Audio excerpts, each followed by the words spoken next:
Yeah. Okay. Thank you, Mr. Chairman, for the few minutes. Mr. Crett, do you have a personal property designation for appraisal? I have a registered professional appraiser license, which qualifies me to appraise both personal and real property. Do you have a personal property designation for your appraisal license? That license doesn't come with one or the other designation. It's just a generic license. Do you have a license or designation for machinery and equipment for appraisal? No, I do not. And you're only sitting today as an expert in assessment practice and procedure before this commission. That is correct. And today you've given us an oral review of Mr. Calvanico's report. Parts of it, yes. And do you have a written report that accompanies your oral review? No, I do not. Are you familiar with the Uniform Standards of Professional Appraisal Practice, particular standards number 3 and 4? Yes, I am. Is it your understanding that when you do an oral review, such as you've done this morning, under oath in front of this commission, that you need to have a written report that accompanies your oral review? If you're operating in that vein, yes. Thank you. That's all the questions That's I all. have, Mr. Okay. Any other questions? Oh, I'm sorry, no redirect. Okay. Thank you, Mr. Crett. I want to ask Oh. you a question. Hold on. Mr. Crett, based on what you've heard today, do you think obsolescence of any form or fashion would be warranted? Well, again, that speaks to the purpose why I'm here, which is not to give an opinion of value. My engagement from these parish assessors did not put that on the table for me to review. Yeah, but you're testifying, you just stated, as an expert in the rules and regs, and, you know, you've sat through many of these hearings based on what you've heard today. Do you think it would be warranted in any form or fashion?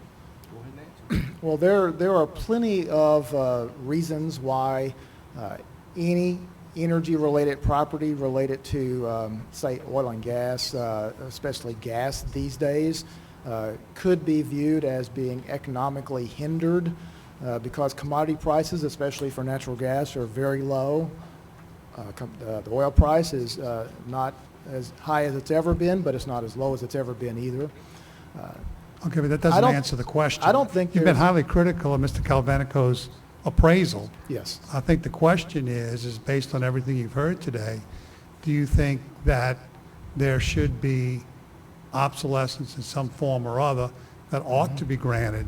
I'm not saying whether it's 1% or 99%.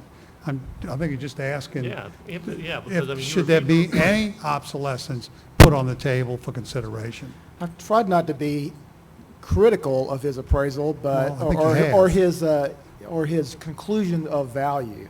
What I've tried to take great pains to say is that the methods that he used to calculate indications of obsolescence are not anything that I have seen before in my experience.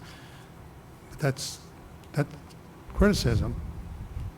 So I mean, you're not going to tell us whether you believe any obsolescence of any kind. I'm not asking what amount, but that should not seriously be considered by the assessors. The rules and regulations always say, and they have continued to say, and I've said this in testimony before, that the word shall is in the rules and regulations for a reason. The assessors shall consider any obsolescence that's documented sufficiently by the taxpayer. And if the assessors, in their discretion, have decided that Exhibit 12A, the appraisal that was put in front of them, wasn't sufficient, I defer to their expertise. But yet they were contacted by the tax reps to provide to the assessors whatever information or additional information they may want or need. Do you think that poses a problem if they fail to respond to that? I'm sorry, if the assessors fail to do Well, I mean, what? if a taxpayer submits his rendition and submits supporting documents. The assessor reviews it and is not sold on the idea, okay? Should the assessor try to contact the taxpayer and ask for additional information? Or if the taxpayer or his representative contacts the assessor and says, hey, do you need any more information? And the assessor doesn't request any more information, what position does that put the taxpayer in? I'm not sure, you might want to ask them that. I would say that they're in a difficult position at that point.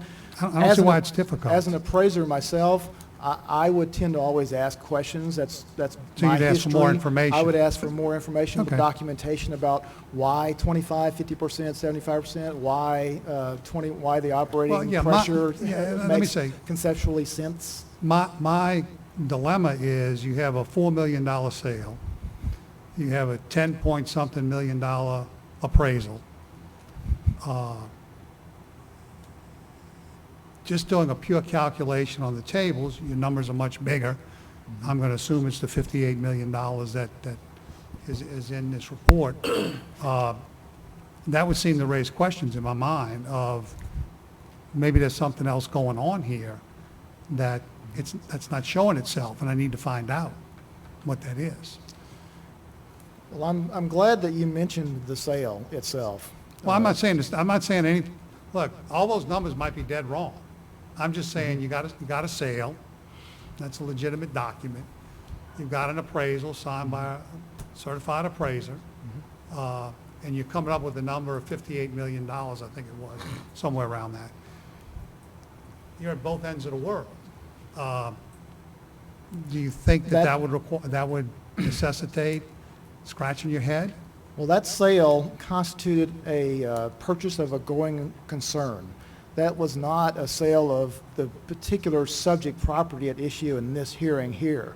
That sale, if you look at the purchase and sale agreement, had all sorts of other obligations, commitments, assignments, all other things that the assessors, if they wanted to, I suppose, could ask the taxpayer, can you explain more about all these other things that the purchase and sale agreement speaks to that could either add or detract from the stated purchase price amount of $4 million, So for instance. that would demand an inquiry. That would require an inquiry and quite a bit of expertise that they might not have in analyzing those types of transactions of entire companies like that.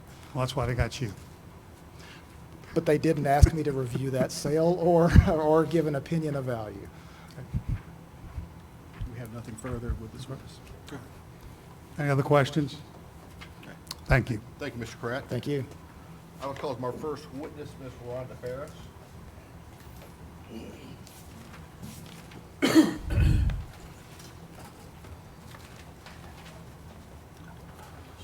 No, let's go ahead and use this. I got you. Ms. Ferris, could you please identify yourself for the record? Rhonda Ferris with the Beauregard Parish Assessor's Office, And what's your position with the Beauregard Parish Assessor's Office? Chief Deputy Assessor. And in your capacity as Chief Deputy, you were involved in the assessment of the property belonging to Perdido Energy Louisiana LLC? Yes, You'd heard the earlier testimony that it is undisputed that your office correctly applied the tables provided for in the rules and regulations for wells. So let's start, you don't have any Perdido's pipeline assets in your parish, do you? No. You just have wells, correct?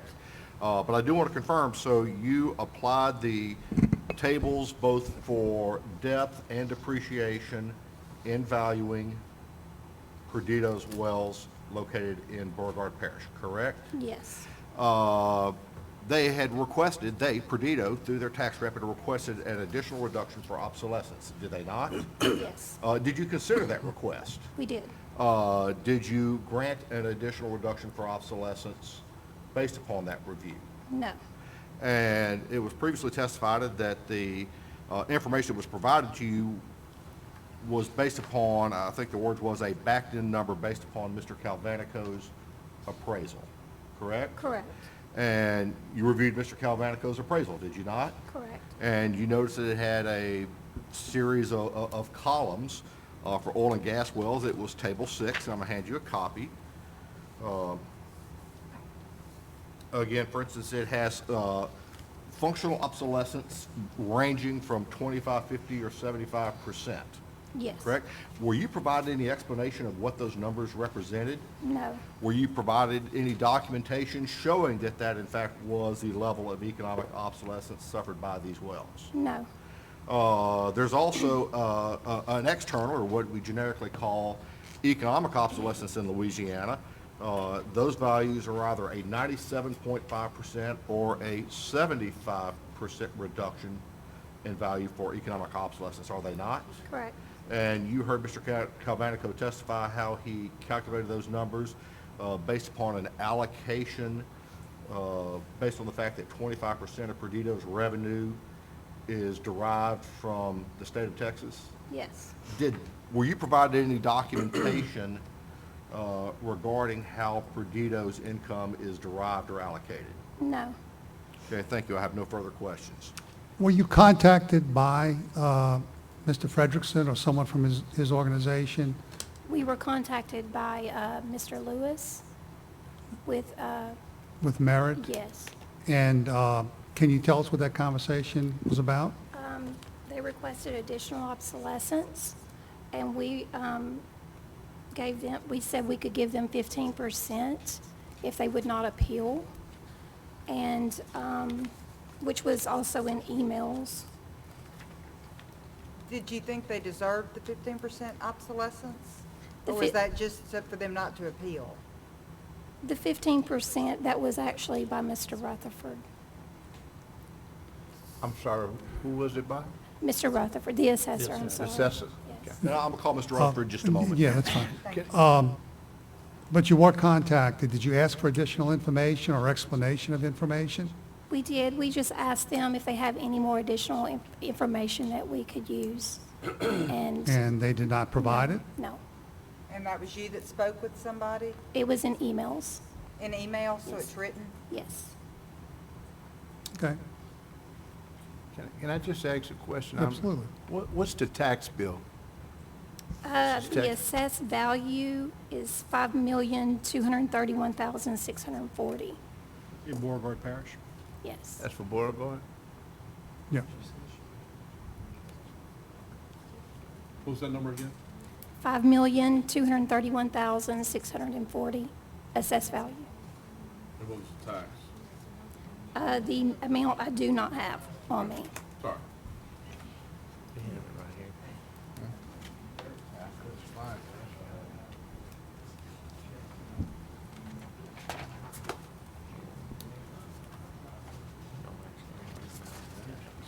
Do I have any more questions from the commissioners? You have any questions? Ms. Ferris, you said that you requested additional information to help you consider the request for obsolescence. Yes. When did you do that, and what supports that assertion? We requested that on August the 27th via email to a Kaylin Lewis. Can you read that email to me? I'm sorry, 2018. Mr. Rutherford said, "We will consider any documents that you can provide to help with obtaining a value for Perdito." Mr. Rutherford spoke with Perdito's attorney in passing in Baton Rouge last week, and they stated Perdito would be appealing, but we will consider any other documents you can provide. And that email was from you Yes. or from the assessor's office? Yes. Getting dangerous over there. You can move down if you want.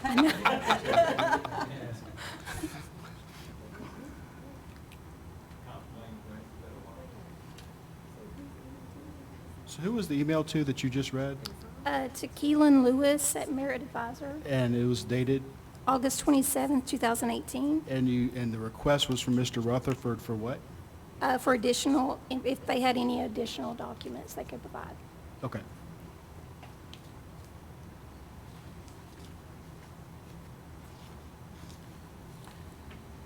Is it commonplace for you to have a PSA submitted with rendition forms?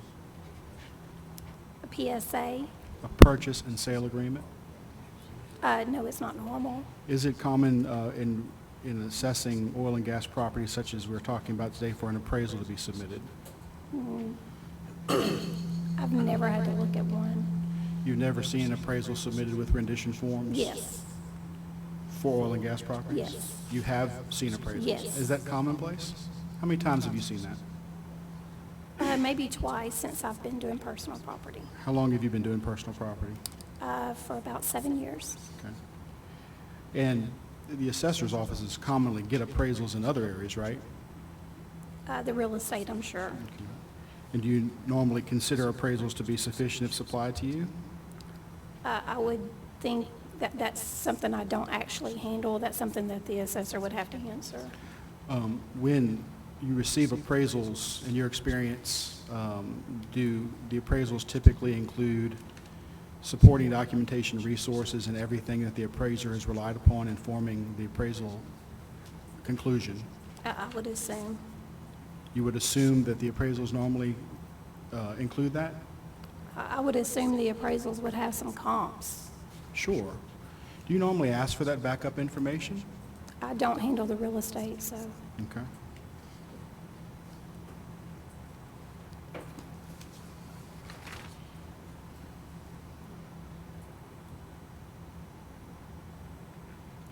What additional information would you have needed to help you consider this request for obsolescence? I would say the explanation of how they come up with those, the economic and functional obsolescence. Did you specifically request anything in particular? No, I just said any other documents. Any other documents to do what, other than the appraisal and the purchase and sale agreement? Any other documents to consider additional obsolescence. Okay. And what was the basis for the offer of 15% obsolescence? Mr. Rutherford offered that. You would have to ask him. Okay.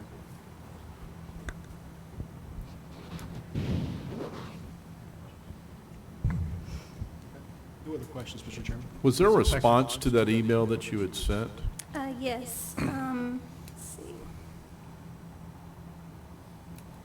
Or can you go ahead and read that response? Yes, I can. Rhonda spoke with Darren in regards to the Perdido values.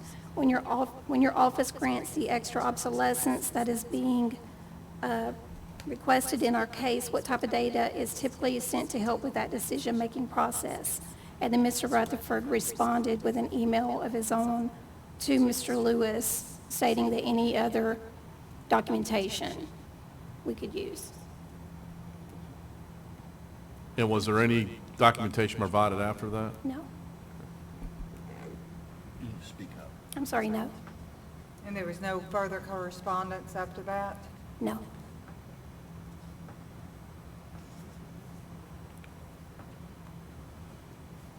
Why was the information that you had been given not sufficient? The economic obsolescence and how they come up with that, I couldn't tell how they come up with that. Okay. Did you give any consideration to requesting an in-person meeting regarding this, as offered by Merit Advisors? No.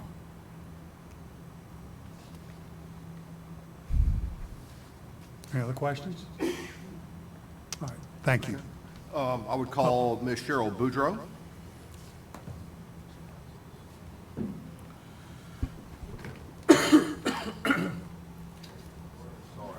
I got my alphabetical listed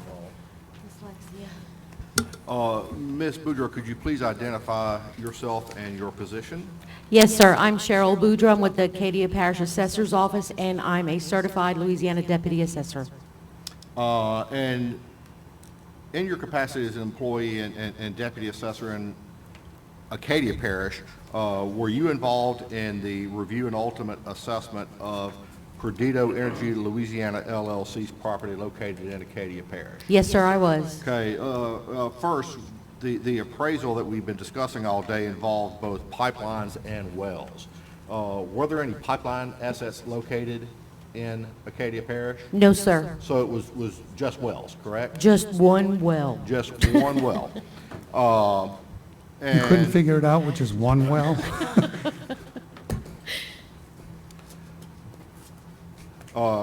based upon the earlier testimony, it appears to be established, but I want to confirm anyway, did you value that well utilizing the tables promulgated by the Louisiana Tax Commission? Yes, sir, I did. And you applied depreciation as promulgated by tables in the Louisiana Tax Commission's rules and regulations? Yes, sir, I did. But you also received what has been described as a backed-into obsolescence number as a request for an additional reduction in value for obsolescence. Yes, we received that. And did you consider that request for an additional reduction in value for obsolescence? We certainly did, as we do with all of our assessments. But ultimately, did you grant that reduction? No, sir. As you heard me discussing with Ms. Ferris, those reductions, and I'm sorry, the print is so small, I'm not even sure if this is a 75 or 97% functional obsolescence. Oh, wonderful. I blew it into a tabloid size. Okay, so Old eyes. the well at issue on this list is well number 42, the Frank Brunner number 1. Is that correct? Yes, sir. There's an API number, but on the table. And they were requesting a 75% reduction in value for functional obsolescence, were they not? Yes, they were. And Mr. Calvanico, the appraiser, testified that he came up with that reduction in value based upon the fact that 25% of Perdido's revenue is derived in the state of Texas. You were present for that testimony? I was. Were you provided any documentation as to where Perdido's revenue was derived from? No, sir. Have you ever used a calculation like that in requesting or considering functional obsolescence for an oil and or gas well? No, sir, I have not. In addition, there was a request for economic obsolescence of 75%.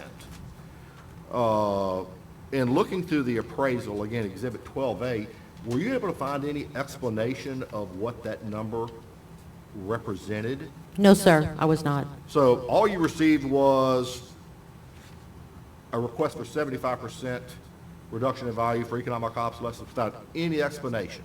Correct. Was there any supporting documentation? Not for those numbers, no, sir. Did you consider the information provided to your office to constitute sufficient evidence of either functional or economic obsolescence? I did consider it and determined that it was not enough information to give them that obsolescence. Thank you. No further questions. Answer any questions opposing counsel may have. Mr. Chairman, do you have any questions? No, just go ahead. All right. Did you reach out to the taxpayer to ask any questions about the submissions that you received? No, sir, I did not. Did you ask for any additional information whatsoever? No, sir.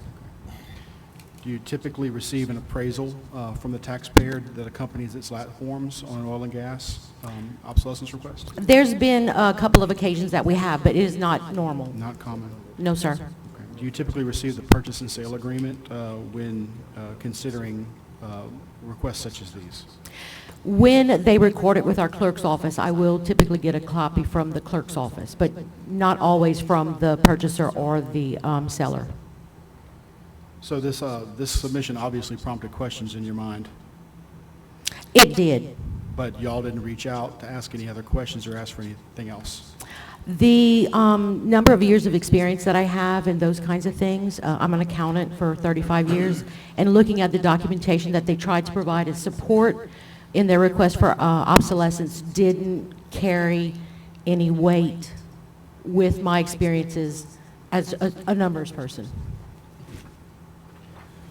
Did it cause you, since it was unusual, to ask them any questions or not?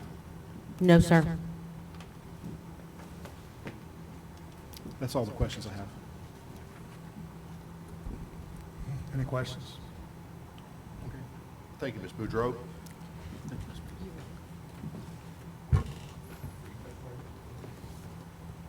I'd call Assessor Rick Ducote.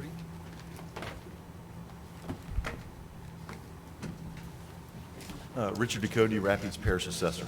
And Mr. Cody, again, you are the actual assessor, and Unlike Yes. the two, it's not deputies. Yes. Let's start off, unlike the other parishes, Rapides had both pipelines and wells reported by Perdido Energy Louisiana LLC, did it not? Yes. And you valued both of those pipelines and those wells in accordance with the tables promulgated by the Louisiana Tax Commission, did you not? Yes. And did you apply depreciation as provided for in the tables promulgated by the Louisiana Tax Commission? Yes. There was an additional request, a request for an additional reduction in value for obsolescence on both the pipelines and the wells made to your office, was it not? Yes, I think so. I know the wells, I'm not sure off the top of my head about the pipelines, but I think it is in there, yeah. Yeah, right there. And in conjunction with that request for obsolescence, you received a copy of an appraisal from a Mr. Joseph Calvanico, did you not? Yes. And that same document that's been previously identified as Exhibit 12A filed by Perdido, correct? Yes, yes. If you go back to Schedule 5, this is the pipeline table. You'll see, we're gonna have to share it. Yeah. There's a column for functional obsolescence and a second column for external obsolescence. At this point, there is a functional obsolescence calculation, a 21% factor, a 79% reduction based upon current OP divided, or operating pressure divided by original. Right. Were you provided any documentation regarding either the original or current operating pressure Not that I can on these recall. pipelines? No. Has your office ever granted a reduction in value for functional obsolescence based upon operating pressure? No. But would you have considered it had it been fully documented to your office? Yeah, we'll consider everything.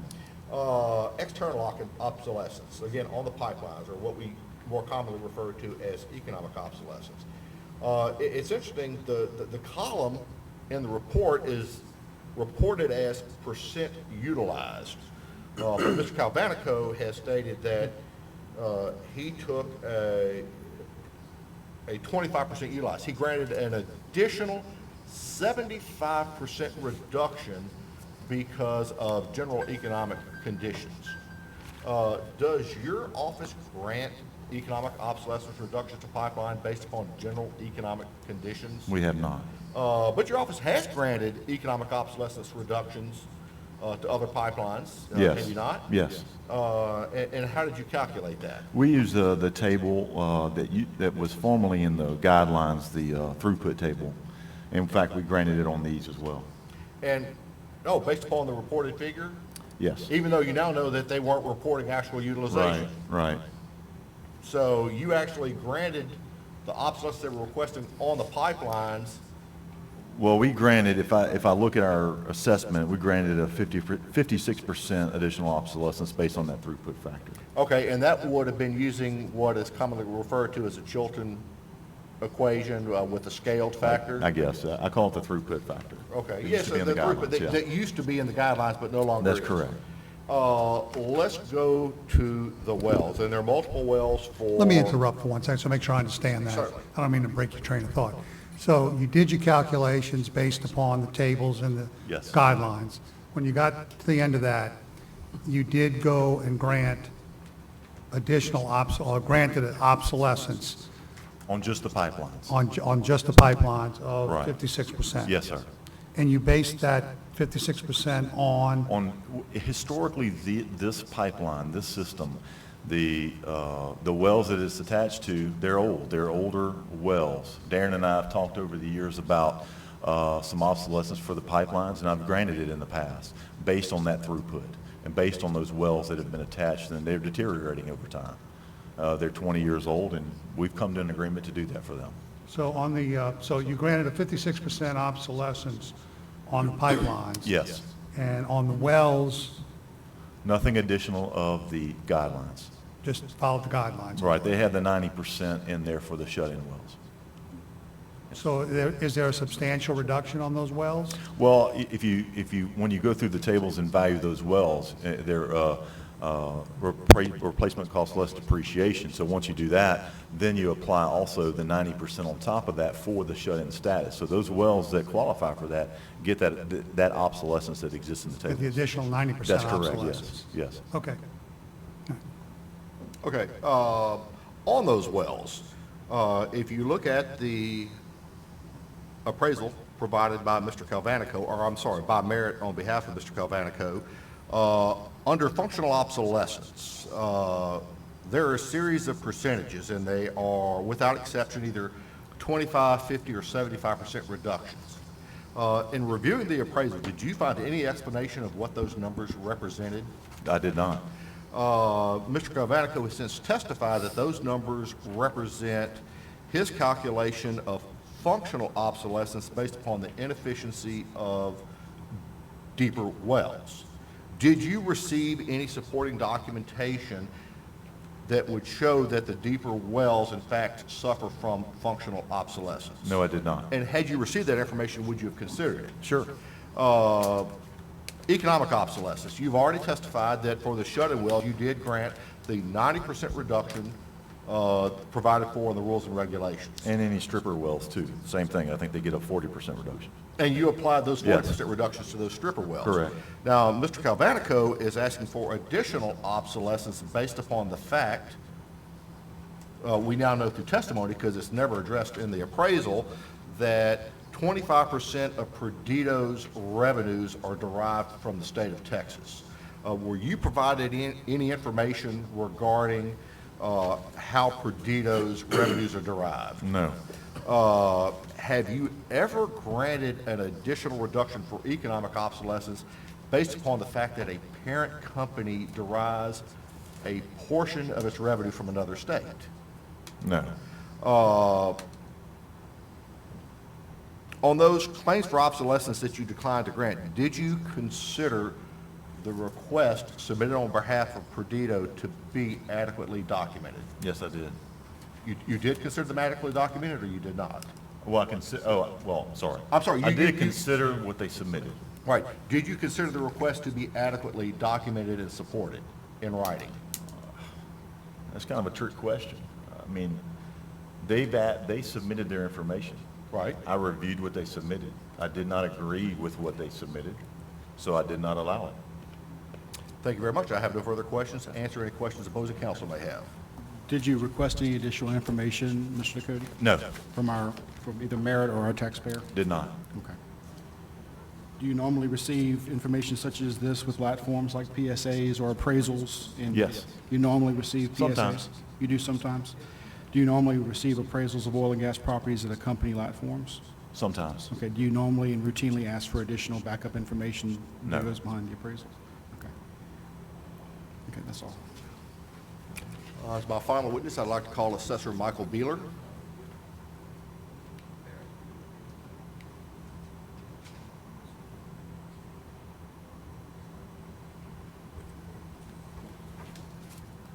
Mr. Beeler, could you please identify yourself and your position? My name is Michael Beeler, Vernon Parish Assessor. And in your capacity as Vernon Parish Assessor, did you review the LAT forms and incorporated request for reductions of value for obsolescence submitted by Perdido, Louisiana LLC? I did review them, yes. Okay, let's start with the appraisal that's kind of at the heart of this obsolescence reduction addresses both pipelines and wells. Are any of Perdido's pipeline assets located in Vernon Parish? No, they're not. So we're only talking about wells in Vernon Parish, correct? Yes, sir.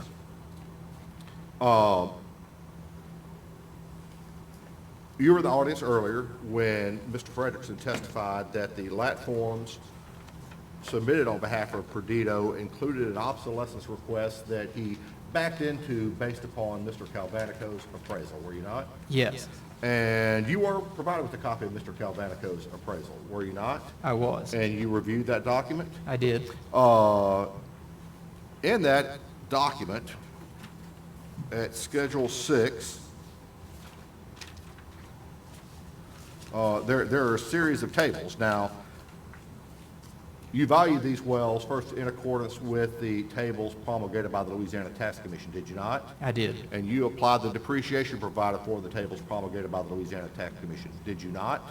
Yes, both for age and economic obsolescence. Now, when you say economic obsolescence, you're talking about their shut-in status or stripper status? Yes, Now, there were requests for additional reductions in value for obsolescence set forth in Mr. Calvanico's appraisal, were they not?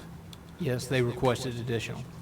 And if you look at it, the first column is for functional obsolescence. And as I addressed with the previous witnesses, each of those numbers are either 75, 50, or 25%. Correct. Were you offered any explanation at all as to what those numbers represented? No. Mr. Calvanico did testify today, again, information that was never provided to you, that he based those reductions for functional obsolescence based upon the depth of the well. Were you provided any information showing how the depth of a well, functionally impairs the operation of an oil and or gas well? No. In fact, you were not even told what those numbers represent. You just received percentages on a table, correct? Correct. Economic obsolescence. Now, you testified that you did grant some economic obsolescence. What is provided for in the tables, which is after age depreciation, which I believe most of our wells are 80% depreciated, 20% good because of age, and then shut-in wells receive an additional 90, and the oil wells receive an additional 60, and then another 40, and maybe another 40. But everything that is provided for in the tables, they received. Okay, but there are some strange and largely inexplicable numbers. Again, for external obsolescence, or as we call it in Louisiana, economic obsolescence, they were requesting a reduction of either 97.5% or 75%. Is that correct? That is correct. Were you offered any explanation of what those numbers represented? No, I was not. We now know through Mr. Calvanico's testimony, again presented to the assessors for the first time today, that those numbers represented an allocated value based upon the fact that Perdido derives 25% of its income from the state of Texas. Did you hear that testimony earlier? I did. Were you provided any documentation regarding the allocation of Perdido's income? No, I was not. Have you ever granted economic obsolescence on an oil and or gas well based upon the fact that the parent company derives some portion of its income from another state? No. All things considered, now you testified you did consider their request for an additional reduction for obsolescence, did you not? Yeah, I did. I considered what they rendered. Based upon your review of the document provided, did you consider that request to be adequately supported and documented? I did not. Thank you. I have no further questions for this witness. So, Please answer any I questions. mean, Okay, just making sure I understand, you granted 90% of the shut-in wells obsolescence, As provided for in the tables, yes, sir. external obsolescence, and on the other wells, you said 60%? I believe the guidelines call for, after they're depreciated for age, which the majority of ours are depreciated 80% for age, the guidelines allow for 40% if it's producing 10 barrels of less oil, and then an additional 60 if it's 1 barrel or less of oil. And they received all of those. So if they weren't shut-ins or strippers, they got nothing in obsolescence, Well, they depreciation? did get depreciated, 80% depreciation for age, and then an additional 60, and then an additional 40, which is what the tables provide for. It's my understanding that the tables provide for obsolescence for wells that are not producing high quantities of oil. Okay.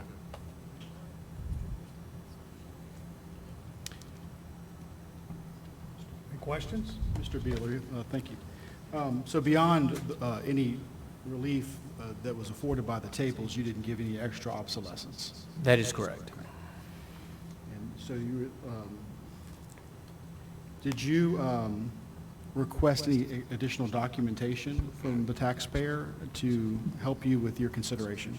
I did not. Did you ask any questions of the taxpayer, given the submission that you were given? I did not. I did not have any communication with them. Any communication that would have been had between our office and that company would have been handled by my chief deputy.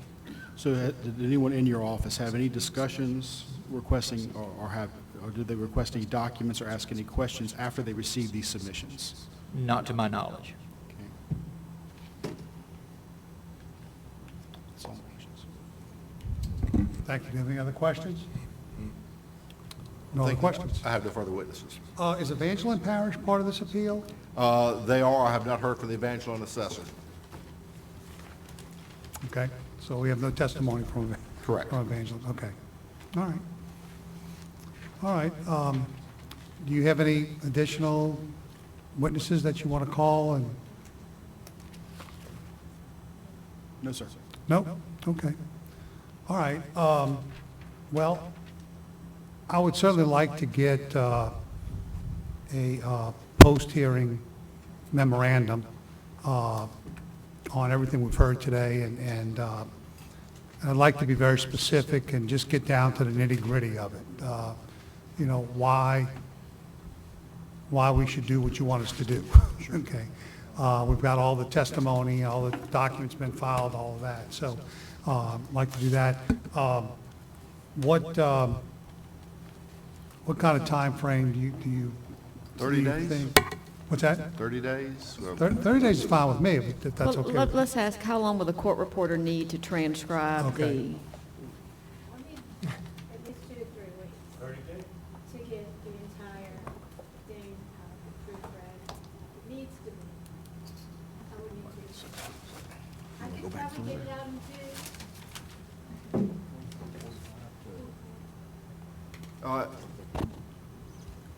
Had a behind-the-table conversation sidebar. with opposing counsel. We'd suggest 45 days to allow adequate time for Okay. preparation of the record, of the transcript Okay. for review. Is that acceptable? that's acceptable. Now, I don't know what 45 days is. I mean, I can count, but we just going to count. 45 days from today, whenever it is. Whatever it is. If it's a Saturday or a Sunday or a holiday, it'll be the first day after that. So it'll probably be, what, sometime in early December, I guess? Let's see. Yes, Yeah. that's correct, Today's the Mr. Chairman. 23rd, so 30 days is the 23rd, second here. Well, 30 days from now is roughly November November 23rd. 20 that's right, So November then 22nd. put another 15 All right, days on another top of 15 that. days, which is going to be on a Saturday. That'll be November so- 38, which would end up being like around December 8th or something like that. So what's that, following Monday? Third, the following Monday is December 9th. Would you set December 9th for a date certain, Mr. Okay. Chairman? All right. December 9th for a date certain? December 9th is That's good with fine. us. You know, and close the business, December 9th. Okay. Thank you very much, All right. Commissioners. Well, look, it's been a pleasure to be with you guys all day today. Let's just hope we don't have to do it again.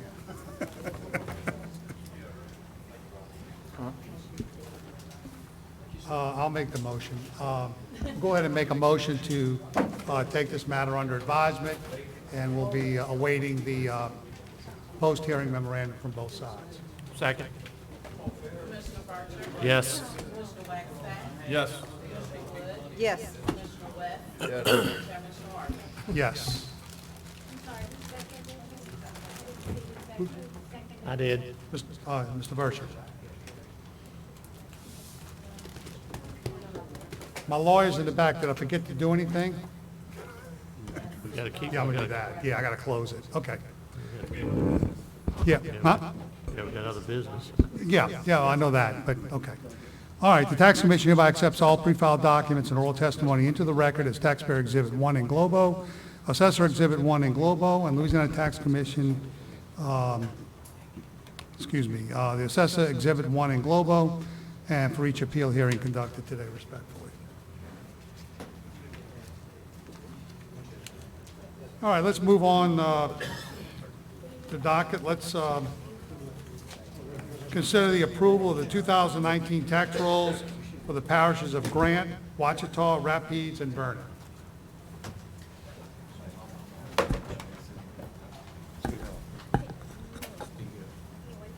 Thank you. We appreciate the civility as well. Oh, thank you. Tanisha Malvo on behalf of the Louisiana Tax Commission. Let me get my bearings together. Today, we have the tax rolls, 2019 tax rolls for Grant, Washita, Rapides, and Vernon. Staff has reviewed those tax rolls. Each parish has provided their abstract, recap, public service recap, quietus, letters from the legislative auditor, and affidavits. Staff request approval of the tax rolls for Grant, Washita, Rapides, and Vernon. Have a motion? Mr. Chairman, I would move that we approve the 2019 tax rolls for the following parishes: Grant, Washita, Rapides, and Vernon. Commissioner Burcher? Yes.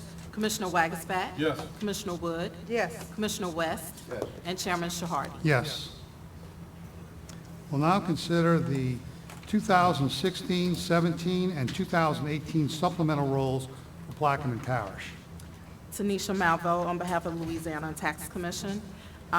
We have the tax rolls for 2016, 17, and 18 for Plaquemine Parish, and I am just going to read from the letter that she submitted the reasons of the supplemental roll.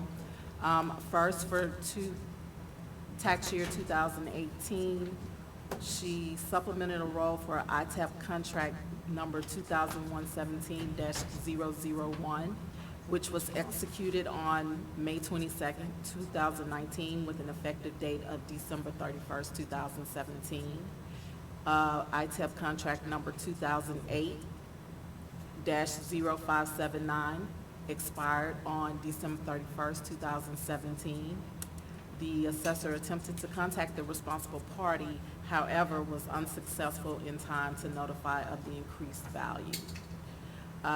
We have, for years supplemented 2017 and 2018, ITEP number 2012-0442, it was expired.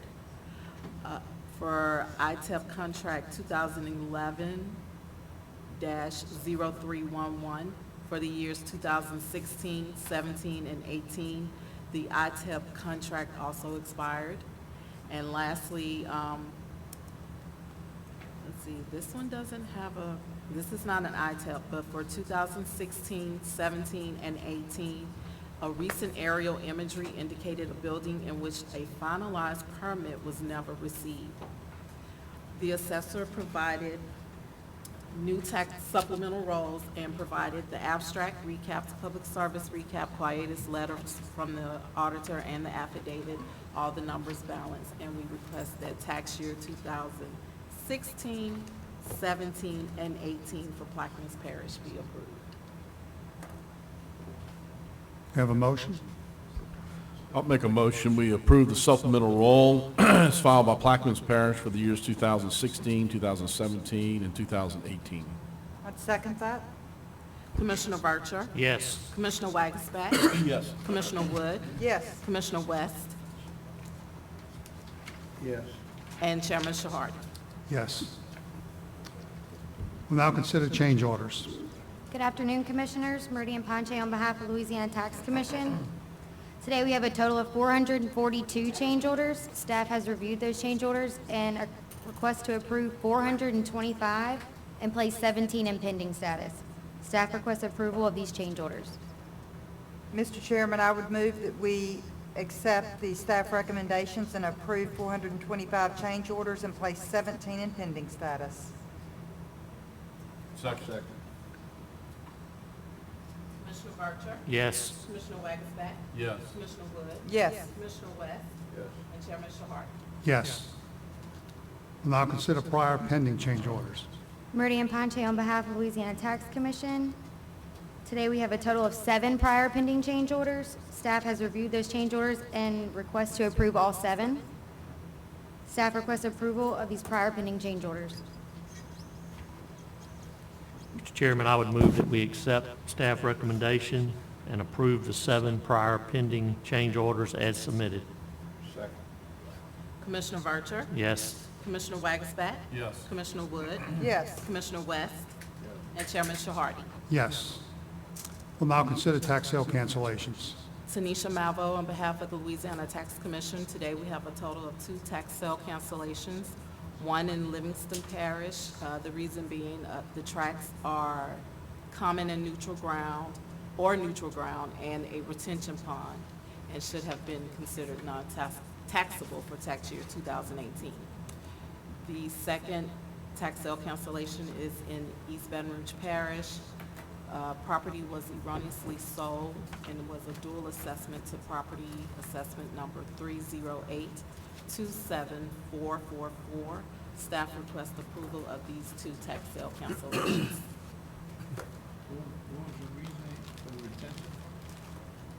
You don't tax those.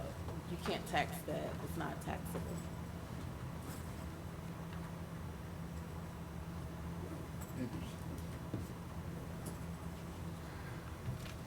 Retention, is it public property?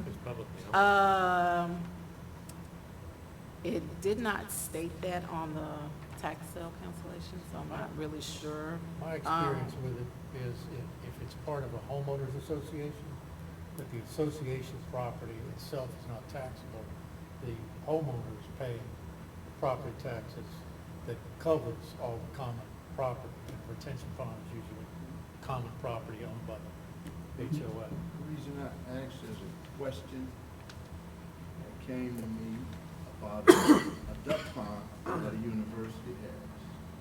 And they owe the city tax, but it's a retention. It was designed for retention and drainage. So that's why I asked that question. I didn't know it was. Sounds to me if a university owns it, if it's a 501c3, it's probably not taxable. But I don't know. That's not what was before us. I understand. Assessor's I just, affidavit requests cancellation. okay.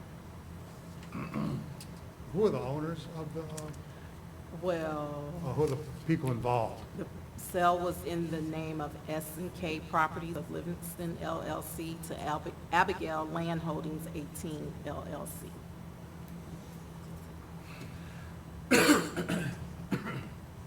Well, you want to approve it, or do you want to find some additional information? Let's get additional information on that one and explore it a little further. Okay. Since Let's there's a approve question on it. the other one? So we'll defer the Livingston Parish. Yes. And we'll just make a phone call and try to find out more details I'll about it. help you with that too. Okay. Yeah. So we're going to approve the one for EBR. East Baton Rouge. Yes. Is that with everyone's approval? Yes. All right, I'll make the motion that we approve the tax sale cancellation for East Baton Rouge Parish and defer the one in Livingston Parish? Yes. Yes. Second. Thank you. Commissioner Vercher? Yes. Commissioner Wagasback? Yes. Commissioner Wood? Yes. Commissioner West? Yes. And Chairman Shahardi? Yes. All right, there being no further matters to come before the commission at this time, I'll accept the motion to adjourn. So moved. Second? Commissioner Vercher? Yes. Commissioner Wagasback? Yes. Commissioner Wood? Yes. Commissioner West? And Chairman Shahardi? Yes.